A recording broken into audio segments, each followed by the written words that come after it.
In the fourth grade, the picture of the succeeding emergent consciousness is the contending with world forces by the revelation of the super shadow. The super shadow is a divine persona where the human being thinks of themselves as having a power which they are able to contend with and overcome the world forces. The Norse tales are representative of this, where you have such god personalities such as Odin and Thor and Loki, who are contending with other super shadow beings such as giants and dwarves and elves. And so the student in the fourth grade is given this picture which will carry them into an outward wakefulness, but the wakefulness is an imagination about the world that gives them courage and allows them to take up the struggle with confidence and to journey to an inward dreaminess again, as if they were in the first grade.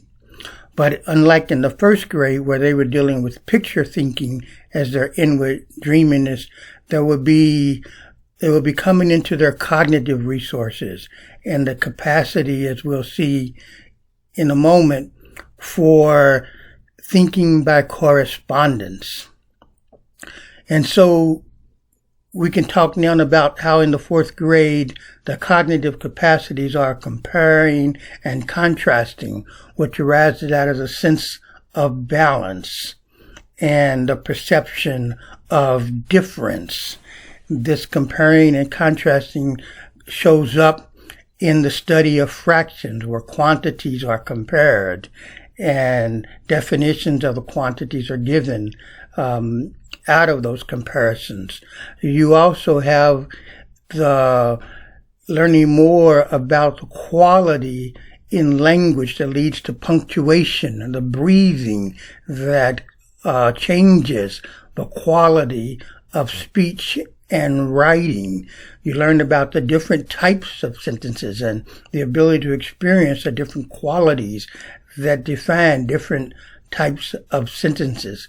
So this experience of the qualitative differences of things is very important in the fourth grade picture of the succeeding emergent consciousness. Now, these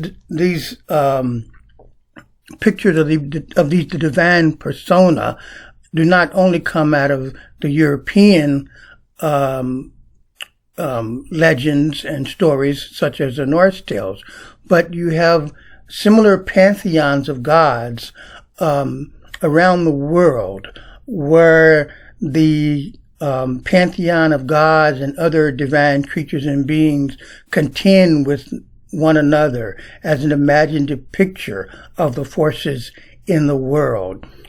As I may have mentioned, the Yoruba in West Africa had such a pantheon. In South America with the Inca, you have such a pantheon. A lot of the more so-called older civilizations had these divine persona, these pantheons that were the gods contending with one another. As we'll see in the fifth grade, the pantheons become more concerned with the affairs of human beings as opposed to the affairs among themselves and their own contention. So, the fourth grade, this picture of contending with world forces by the revelation of the super shadow is what we bring, seeking to find ways of windowing and mirroring the students that sit before us.